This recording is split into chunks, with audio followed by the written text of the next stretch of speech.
You were the first guy I can remember who actually physically threw themselves into that vocal technique. I never noticed. I just, Right. ah. So. Hey, well, maybe we're giving you that prop. Yeah. I can't think I'm the first person on stage who ever yelled. No, not yelling, but I mean the technique. Oh, I don't know. Maybe your skateboard days. I had no idea I had technique. Society's arms of control. Rise above, we're gonna rise above. Think they're smart, can't think for themselves. Rise above, we're gonna rise above. Laugh at us behind our back. Rise above, we're gonna rise above. I get satisfaction in what they lack. Rise above, we're gonna rise above. Was, the London punk scene, the New York punk scene, the indie scene in Minneapolis during those days, the LA scene, they were all a little bit different. They kind of all had the same kind of mindset. But when the LA thing happened, you guys were taking it and then taking it to a different level.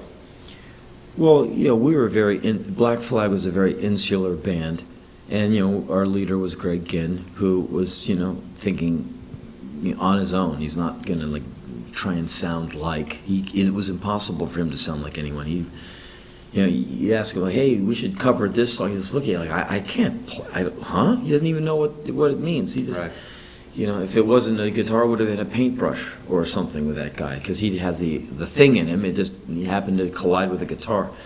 I mean, his brother's Raymond Pettibone, the famous artist. So it's in their genes, I guess, something. But we never sought to be part of any scene. And we hung out with the bands on the SST label, like the Minutemen and right. Saccharine Trust and the Meat Puppets and the Descendants. But we never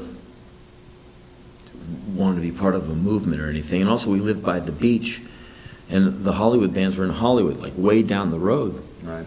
And they didn't like us. They thought we were bumpkins. And so we were kind of left to our own devices out there near the water, and we would come up with our own music. Mainly Greg would come up with the music.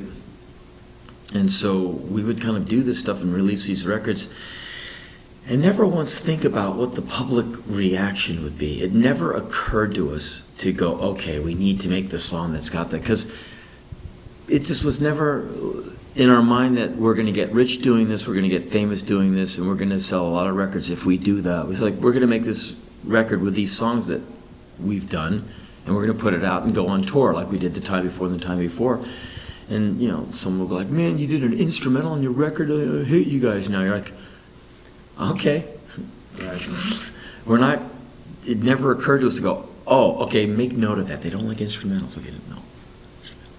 It never once, not even remotely occurred to us. It doesn't occur to me now. Right. Well, I think you certainly brought that to the Rollins band. I mean, the fact that you hired Melvin Gibbs, who was primarily known as a jazz funk bass player with Defunct and all of his other side projects, as well as Charles Gale being on stage, who is as out as you can get in jazz. Yeah.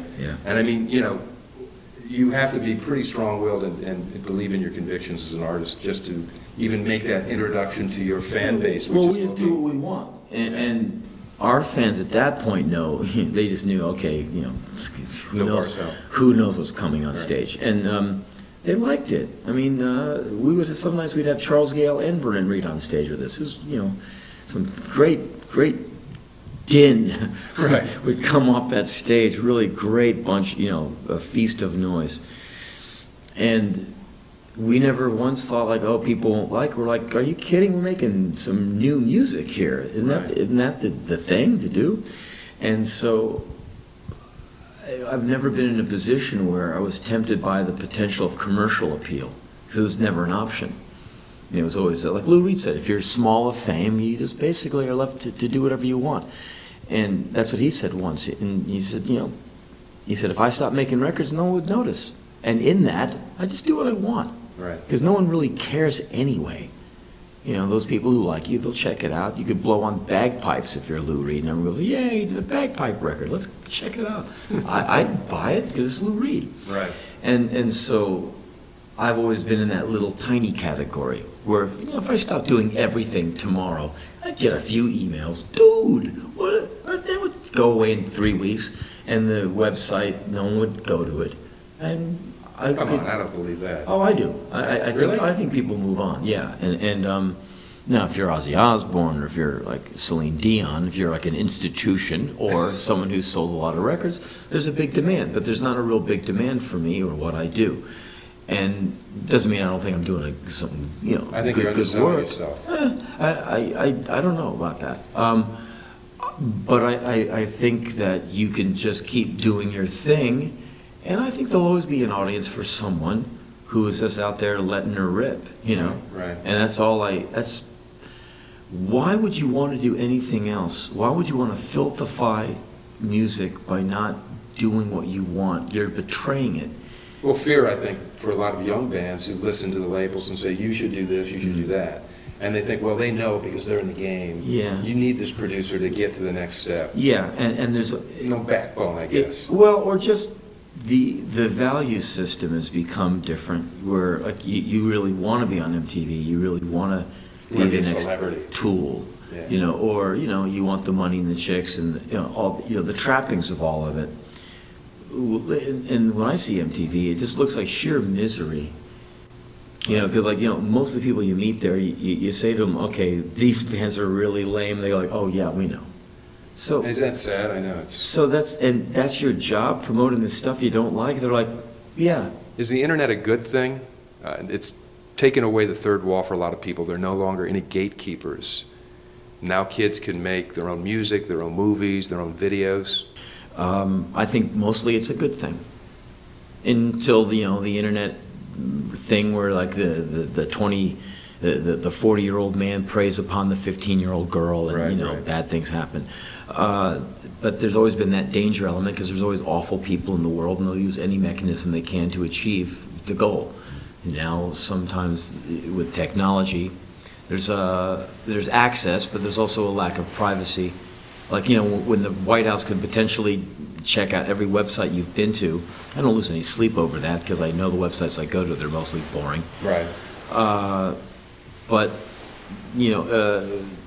he who stares into the abyss must know that the abyss can also stare into him. Right. It's kind of mangling Nietzsche a little, but that's kind of what the internet is to me. You can leave your computer on and someone can, I guess, potentially get into your hard drive. Yeah, so anytime there's access, well, there's access for everyone else. Right. And so you have to just take your media and your technology as you find it and be careful. But I think mostly I love to see all these young people with their album out they made at home, or the film they did, and bang onto a DVD-R and they send it in, and you might have the next Blair Witch. You might have some great young director.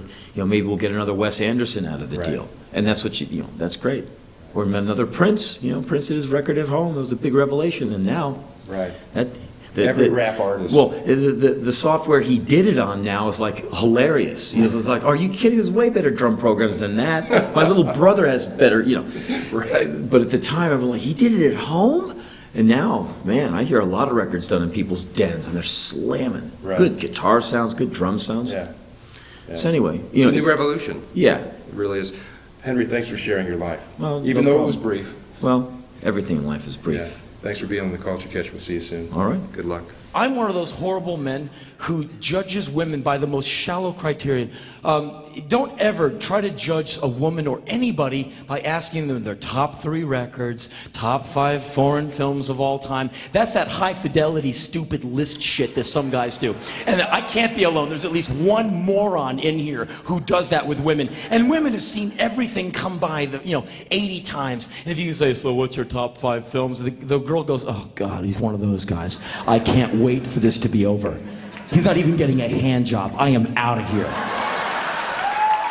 And so every once in a while I find the girl, we're out on the date, we're driving down the road, and I'm driving, I go, do not ask, don't do the list thing, don't do the list thing, just have a nice conversation, become interested, find something interesting to talk about that we can both talk about. Don't dominate the conversation, don't spin the conversation into things that you know so much about so you can preach stentorian from the mount. Come on, be open, be available. I'm driving, my will is breaking down, and finally, fuck it, I really need to know. So what are the 3 CDs in your changer right now? Well, I'm really listening to the new Nickelback.